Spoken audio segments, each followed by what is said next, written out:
अस्सलाम वालेकुम। मेरा नाम है दानिश मकसूद और आप देख रहे हैं मेरा YouTube channel Dawn news editorials. आज मैं आपसे डॉन का एडिटोरियल शेयर कर रहा हूँ। ये 2 दिसंबर को पब्लिश हुआ है और ये है टैक्स चैलेंज। अब जैसे आपको पता है कि जी गवर्नमेंट को जो है ना टैक्स कलेक्शन की बहुत ज़्यादा ज़रूरत होती है, लेकिन इस एडिटोरियल में ये इन्होंने बताया कि क्या वजूहात हैं कि अभी तक हमारी जो है वो कलेक्शन इतनी ज़्यादा नहीं होती। और बाद में इसमें इन्होंने ये भी बताया हुआ है कि हमारे पास जिस तरीके से टैक्सेस वसूल किए जाते हैं, जिसमें डायरेक्ट टैक्सेस हैं, इनडायरेक्ट टैक्सेस हैं, ठीक है, विद होल्डिंग टैक्सेस हैं। तो पहले मैं आपको ये भी थोड़ा थोड़ा एक्सप्लेन कर देता हूँ, उसके बाद हम एडिटोरियल की जानिब जाएंगे। तो बेसिकली इस पूरे एडिटोरियल में उन्होंने ये बताया गया क्या क्या मसाइल दरपेश हैं गवर्नमेंट को, और साथ ही इन्होंने ये भी बताया कि हमारा जो है ना बेसिक ज़रूरत किस चीज़ की होती है कि हम जो टैक्स बेस है ना उसे बढ़ाएं, यानी कि जितने लोग टैक्स फाइल करने वाले हैं रिटर्न्स, उनकी तादाद बढ़ाई जाए, लेकिन हम जो है ऐसा करने में नाकाम हुए हैं। तो इसमें वजूहात बताई गई हैं, तो उसको चेक करते हैं। पहले मैं थोड़ी सी टर्म्स आपसे डिस्कस करूंगा। देखें, एक होता है हमारे पास डायरेक्ट टैक्स और एक है इनडायरेक्ट टैक्स। डायरेक्ट टैक्स ये होता है कि आप मतलब स्लैब हैं कि आपके उस हवाले से होगा कि आपकी कितनी इनकम हो रही है, उस पर आपने टैक्स देना है। और ये जाहिर है जितना बंदा कोई अमीर होगा उसका टैक्स ज़्यादा बनने का, जितना गरीब होगा उसका कम होगा। और अगर थ्रेश होल्ड में नहीं आएगा जिस इनकम पे टैक्स लगता है तो उसने टैक्स नहीं देना होगा। लेकिन इनडायरेक्ट टैक्सेस में क्या हो जाता है कि इस बात से कतई नज़र कि वो अमीर है गरीब है, उसको एक जितना ही टैक्स देना होता है। जिस तरह अगर एक साबन का अगर हम एग्जांपल ले लें इनडायरेक्ट टैक्स की, 50 रुपये पे अगर 5 रुपये वो जीएसटी दे रहा है, तो चाहे उसकी आमदनी जो है वो 10 लाख रुपये महीना हो, चाहे 10,000 रुपये महीना हो, तो दोनों ने क्या है एक जितना 5 रुपये उस पर टैक्स देना है। तो ये कहा जाता है कि जी इनडायरेक्ट टैक्सेस में जो है वो नुकसान में कौन रहता है? मिडिल इनकम वाले लोग रहते हैं। और ये कहा जाता है कि गवर्नमेंट को इस तरह की पॉलिसी बनानी चाहिए कि जो गरीब लोग हैं, जो पहले तबका जो है वो पैसा हुआ है, तो उसको ज़्यादा सफ़र ना करे। लेकिन गवर्नमेंट क्या है, लोग टैक्स एवेजन इतनी ज़्यादा होती है तो गवर्नमेंट के पास कोई चारा नहीं होता कि वो इनडायरेक्ट टैक्सेस लेते हैं कि लाजमी जो है उसको टैक्स देना पड़े। इस तरीके से वो जो है टैक्स कलेक्शन करते हैं। एक ये इनडायरेक्ट टैक्स हो गया, और एक दूसरी चीज़ हमारे पास होती है विद होल्डिंग टैक्स। तो जो भी जॉब वगैरह करें, आप सबको पता होगा कि टैक्स काट के फिर आपको तनख्वाह मिलती है। ये भी क्या है, एट सोर्स तनख्वाह कट जाती है। तो ये भी गवर्नमेंट यही चाहती है, क्योंकि लोग टैक्स नहीं देते तो एम्प्लॉयर जो है वो एट सोर्स जो है वो डिडक्ट कर लेता है। अब वो तो मजबूरी होती है लोगों की, वो टैक्स जो है वो कट ही जाता है। लेकिन जो वैसे लोग हैं ना, मतलब अगर आप मुलाजमत नहीं कर रहे, जिस तरह बिज़नेस है, लोग करोड़ों का बिज़नेस कर रहे हैं, लेकिन क्या है वो टैक्सेस नहीं देते, ठीक है। तो एक ये 3 तरह की हमारे पास चीज़ें चल रही हैं। और अब आगे इसमें हम वजूहात भी देखेंगे कि क्या क्या वजूहात हैं। अब इसमें काफ़ी लोगों की ये एप्रीहेंशन हो सकती है कि भाई टैक्स कौन सा जो है वो हम हमारे पे मतलब यानी कि रोड का निज़ाम बेहतर करने पे या हॉस्पिटल बनाने पे लगेगा। ये जो है एक हमारा वो बना हुआ है परसेप्शन कि भाई ये तो गवर्नमेंट की जेब में जाएगा, करप्शन की नज़र होगा। तो एक ये भी वजूहात हैं कि जिनकी वजह से लोग इस तरफ नहीं आते कि हम टैक्स दें। तो ये वजूहात इसमें बयान की गई हैं, ये चैलेंजेस दरपेश हैं। टैक्स चैलेंज, इसको हम देखते हैं। अभी कह रहे हैं the FBR has release tax collection figures for the first 5 months of the present fiscal year, ठीक है। दी एफबीआर हमारे पास क्या हो गया, सब्जेक्ट हो गया, हैज़ रिलीज यानी कि एफबीआर ने जारी की है क्या चीज़, टैक्स कलेक्शन फिगर्स के पूरे उसने फिगर्स दिए हैं, आदाद शुमार दिए हैं कि भी हमने कितनी कलेक्शन की है और वो कब की है। For the first 5 months of the present fiscal year. हमारा फिस्कल ईयर कब से स्टार्ट होता है? 1 जुलाई से। तो यानी जुलाई, अगस्त, सितंबर, अक्टूबर, नवंबर, इन 5 महीनों के जो हैं आदाद व शुमार वो जारी किए हैं एफबीआर ने। But they are not looking pretty, ठीक है। Even though tax collection has crept up since the removal of the corona virus restrictions. लेकिन उन्होंने कहा वो क्या है, और they are not looking pretty यानी कहते हैं वो हौसला अफजा नहीं है, ठीक है ना। कभी भी आप ट्रांसलेशन जो है वो लफ्जी मतलब ना किया करें। अब लफ्जी तो ये हो जाएगा they are not looking pretty यानी कि खूबसूरत नज़र नहीं आ रहे, लेकिन इसका मतलब क्या होगा कॉन्टेक्स्ट में कि इतने हौसला अफजा नहीं है ये जो कलेक्शन फिगर्स हैं। Even though tax collection has crept up, लेकिन उन्होंने कहा इसके बावजूद कि जो टैक्स कलेक्शन है हैज़ क्रेप्ट अप, वो बड़ी है चुपके से, आहिस्ता से। किस तरह बढ़ी है?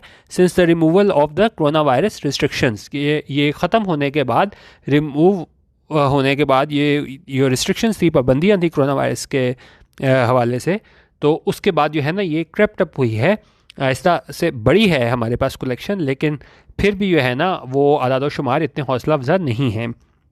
The FBR has marginally surpassed its target of 1.67 trillion, which is seen to be on the lower side. उन्होंने कहा FBR ने क्या किया है, has marginally surpassed. Marginally होता है कि आप मतलब बहुत बड़े मार्जिन से उसको आप अपना टारगेट को मीट किया हो, बिल्कुल ज़रा सा बस आप अपने आप कह लेना कि थोड़ा सा उससे ज़्यादा जितना टारगेट था ना, मार्जिनली सरपास किया उससे बड़े उस टारगेट से जो उन्हें दिया गया था, और वो कितना था 1.67 ट्रिलियन का, which is seen to be on the lower side. जो देखा जाता है ये क्या है, लोअर साइड पे है, यानी कम है. किस पीरियड के दरमियान, for the period between July and November. But tax collection is still forecast to lag far behind the budgeted target of rupees 4.96 trillion for the entire financial year, to the disappointment of the cash-strapped government. अच्छा, तो अब उन्होंने कहा इसने बिल्कुल थोड़ा सा ज़्यादा जो टारगेट था उससे ज़्यादा अचीव किया अपना टारगेट, और वो टारगेट कितना था 1.67 ट्रिलियन का था, जो देखा जाता है कि भाई वो कम साइड पे है.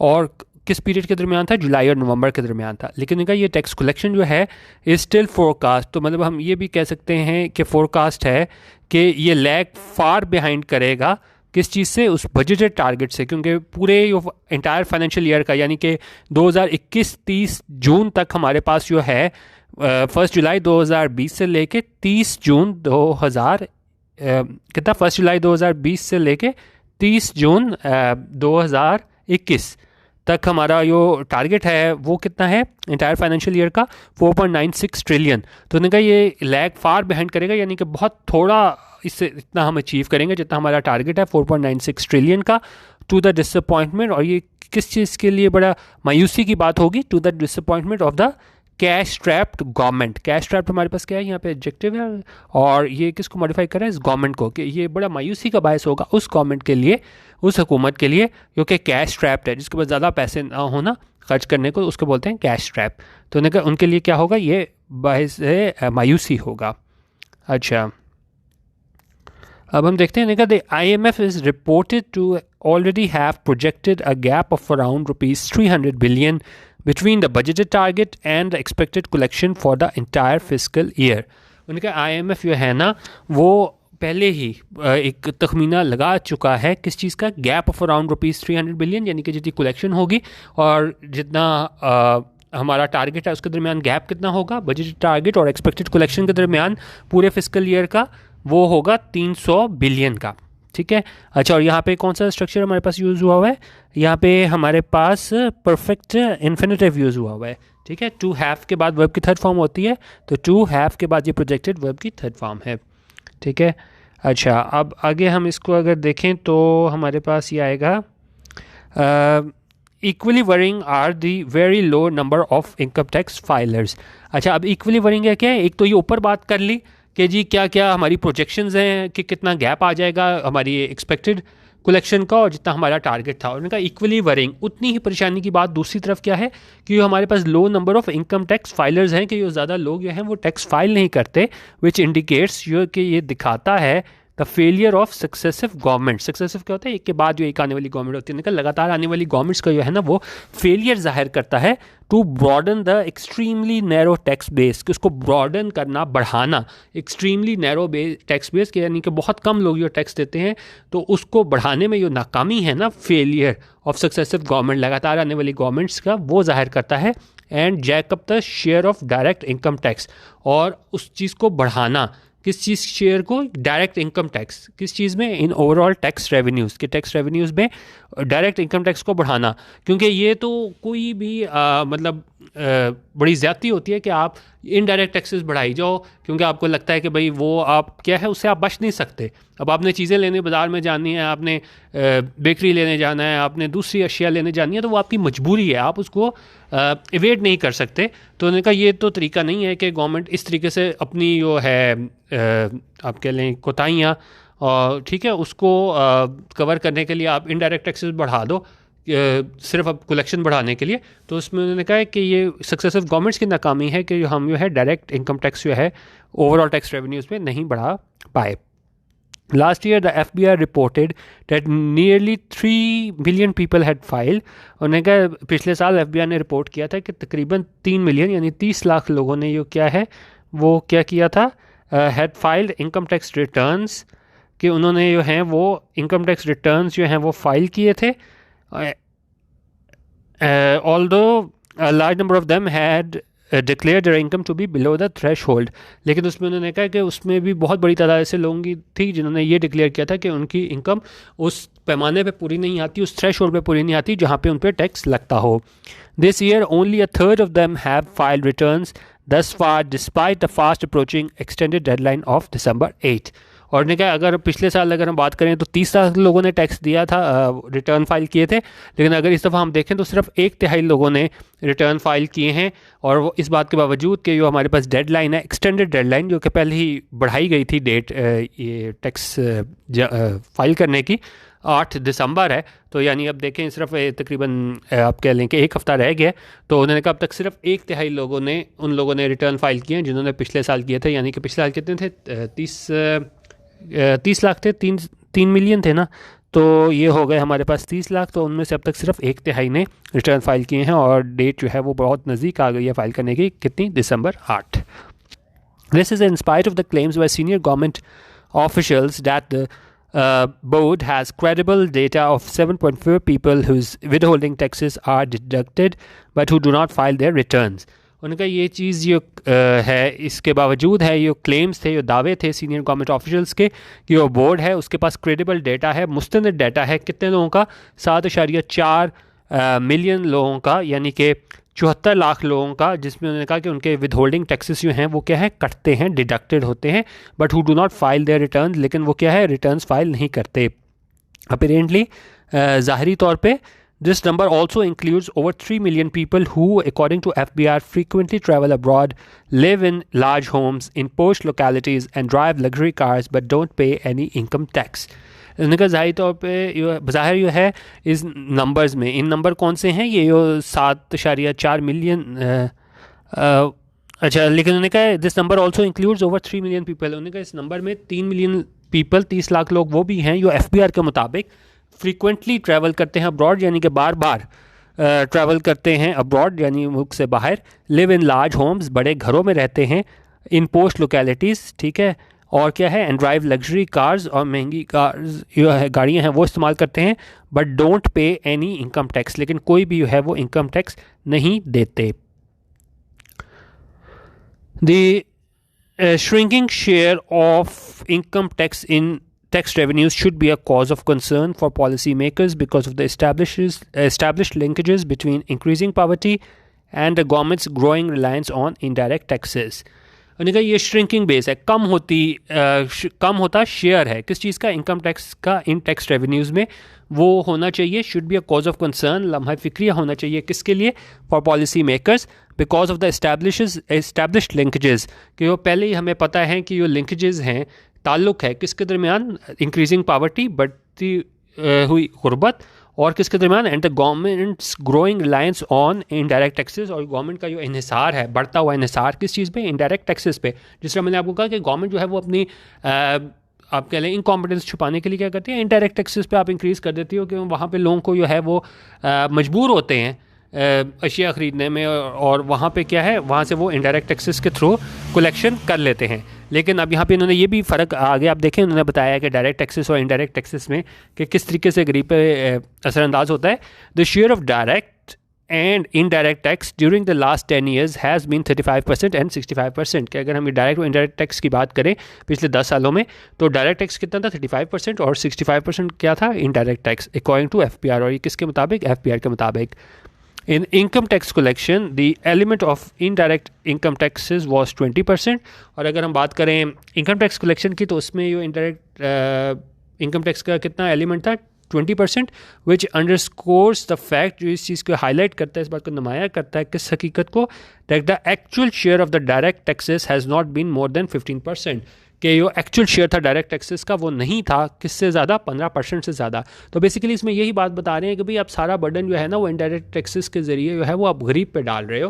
तो सिर्फ क्या है, अपना वो छुपाने के लिए कि आप जो हो कलेक्शन नहीं कर पा रहे FBR के through. The growing share of indirect taxes and presumptive levies in tax revenues means that the burden of the wealthy is being shifted onto the low middle income people. उन्होंने कहा ये बढ़ता हुआ ये है ना शेयर ऑफ इनडायरेक्ट टैक्सेस, कि आप ज़्यादा इनडायरेक्ट टैक्सेस कलेक्ट कर रहे हो, and presumptive levies. Presumptive levies क्या होते हैं कि आप जो हो उसके इनकम के मुताबिक नहीं कर रहे होते ना, टैक्स लगा रहे होते, प्रिजम्पटिव लेवीज़ लगा रहे होते हो कि हाँ जी प्रिज्यूम करके आप लगा रहे होते हो लेवीज़ किस चीज़ में, इन टैक्स रेवेन्यूज़ में। मीन्स इसका मतलब ये है the burden of the wealthy is being shifted on to the low middle income people, कि वो बर्डन है, वो बोझ है किस चीज़ का, अमीर लोगों का, इज़ बीइंग शिफ्टेड, वो किया जा रहा है, शिफ्टेड कहाँ पे, लो मिडिल इनकम पीपल पे। ये अब यहाँ पे हमारे पास क्या है, प्रेजेंट कंटिन्यूस का पैसिव यूज़ हुआ है कि वहाँ से शिफ्ट होकर बर्डन अमीर लोगों से लो मिडिल इनकम पीपल पे जा रहा है। जैसे कि होना तो चाहिए जो अमीर है वो ज़्यादा टैक्स दे, लेकिन इनडायरेक्ट टैक्सेस के ज़रिए क्या है, अमीर गरीब का फ़र्क ख़त्म हो रहा है और हर कोई एक जितना ही टैक्स दे रहा है, और जिससे अमीर को तो फ़र्क नहीं पड़ता, लेकिन गरीब जो है वो हर चीज़ की तरह वही उस पर मारा जाता है। The rich on the other hand are not only spared the payment of their share of taxes, उन्होंने कहा जो रिच हैं, ठीक है, जो दी रिच हैं, ठीक है, ये पूरी क्लास को जाहिर कर रहा है, द रिच, किसी एक की बात नहीं हो रही, द रिच पूरी जो रिच क्लास है उसको, कि ऑन द अदर हैंड वो क्या है, वो बच जाते हैं अब पेमेंट करने से अपने टैक्सेस से, बट ऑल्सो गिवन पीरियोडिक एमनेस्टीज़, लेकिन क्या है उनको पीरियोडिक वो भी दी जाती हैं एमनेस्टीज़। एमनेस्टीज़ होती हैं जिस तरह हमारे पास स्कीम्स आ जाती हैं कि ठीक है आपको एक तरीके से जो आपने आप कह लें ना कि मनी वाइट करने का आपको एक गवर्नमेंट की तरफ से छूट मिल जाती है। आपने बड़ी दफ़ा देखा होगा एमनेस्टी स्कीम है कि आपसे कुछ नहीं पूछा जाएगा, सोच नहीं पूछा जाएगा, आप जो हैं जमा करवाएं, बैंक्स में पैसे जमा कराएं ताकि डॉक्यूमेंटेड इकॉनमी हो जाए। हमारे पास पिछले जून में भी जो है वो एमनेस्टी स्कीम आई हुई थी। तो इस तरह एमनेस्टी स्कीम्स आई होती हैं और जो फेवर किसको करती हैं, उन लोगों को जिन्होंने क्या है टैक्स एवेजन की होती है, जिन्होंने जो है वो गैर कानूनी तरीके से पैसे बनाए होते हैं। अच्छा, तो उन्होंने कहा ये एमनेस्टीज़ भी आ जाती हैं कि उनको कानूनी रंग देने के लिए, हैसियत देने के लिए, ये टैक्स एवेडेड होल्डिंग्स होती हैं, लोगों ने टैक्स के वो पैसे जो है वो एवेजन से बनाए होते हैं, तो उसको लिए जो है वो एमनेस्टी स्कीम्स आ जाती हैं। एक्यूमुलेटेड ओवर द ईयर्स, के उन्होंने जमा किए होते हैं। एक्यूमुलेटेड क्या होता है, कोई चीज़ जमा करना, उन्होंने जमा किया होता है ओवर द ईयर्स, सालों पे जो है अपने गैर कानूनी तरीके से माल जो बनाया होता है उसको वाइट करने के लिए इनके पास एक एमनेस्टी स्कीम्स आ जाती हैं। No effort to increase tax collection can succeed, उनका कोई भी एफर्ट, कोशिश टू इंक्रीज टैक्स कलेक्शन, बढ़ाने के लिए टैक्स कलेक्शन को, कैन सक्सीड, वो कामयाब हो सकती है, विदाउट ब्रॉडनिंग द बेस, बगैर आप बेस को बढ़ाए। कि आप ये नहीं कह सकते कि जितने लोग हैं वहीं जो है वो आपको टैक्स कलेक्शन पूरी करके दे, ज़ाहिर है आपको बेस बढ़ानी पड़ेगी, आपको वो टोटल लोगों की तादाद बढ़ानी पड़ेगी जो कि क्या है फाइलर हैं और क्या है टैक्स दे रहे हैं। And reforming the income tax regime, और इस्लाहात लाना है हमें किस चीज़ में, इस इनकम टैक्स रिजीम में, with a view to eliminating presumptive and withholding taxes. ठीक है, उन्होंने कहा कोई कोशिश कामयाब नहीं हो सकती कि जब तक हम बेस ना बढ़ाएं, अपनी ये टैक्स बेस है जो लोग टैक्स देते हैं वो ना बढ़ाएं, और हम इस्लाहात ना लेके आएँ इनकम टैक्स रिजीम में, ताकि हम क्या है वो ख़त्म कर सकें प्रिजम्पटिव और विद होल्डिंग टैक्सेस। और बेसिकली होना तो यही चाहिए कि जिस तरह मैंने पहले भी आपको इसमें 2 दफ़ा एक्सप्लेन किया है कि जी डायरेक्ट टैक्सेस पे ज़्यादा इन्हिसार होना चाहिए, लेकिन अगर हम इसमें यहाँ पे स्टेटिस्टिक्स भी बताए थे कि हमारा सारा इन्हिसार किस पे होता है, इनडायरेक्ट टैक्सेस पे होता है, क्योंकि वहाँ पे लोग मजबूर होते हैं। इनडायरेक्ट टैक्सेस हो गए, हमारे पास विद होल्डिंग टैक्सेस हो गए, जहाँ हमें सैलरी ही हमें क्या है कट के मिलती है, एट सोर्स कट जाती है। तो उसमें यह है कि वो तो देखें उसमें FBR उस तरह कोई कमाल नहीं होता, ऑटोमेटिक आपके ऑटो पे लगा होता है कि वहाँ से आपके सैलरी की मद में भी आपकी एट सोर्स कट के पैसे आपके पास जमा हो गए, और इनडायरेक्ट टैक्सेस में भी हमारे पास सेल्स टैक्स के थ्रू जो है ये गवर्नमेंट पैसे जो है वो कलेक्शन कर लेती है रेवेन्यू में। लेकिन यहाँ पे बताया गया था कि ये टैक्स चैलेंज ये है कि इस तरह की इस्लाहत लाई जाएँ कि जो है जो सही प्रॉपर बर्डन है ना, आप अमीर से गरीब बंदे पे शिफ्ट ना हो, और अपनी कलेक्शन के लिए है आप ये ना आसान रास्ता ना देखो, आपको इस्लाहत लानी है कि ये वाकई जो ड्यू है और जो वाकई दे सकता है वहाँ से आप टैक्स कलेक्शन करें। ठीक है, ये हमारा आज का एडिटोरियल था। बाकी इसका PDF आप youtube.com/newseditorials मेरे YouTube चैनल से ले सकते हैं। वीडियो देखने का बहुत शुक्रिया। अल्लाह हाफ़िज़। पाकिस्तान जिंदाबाद।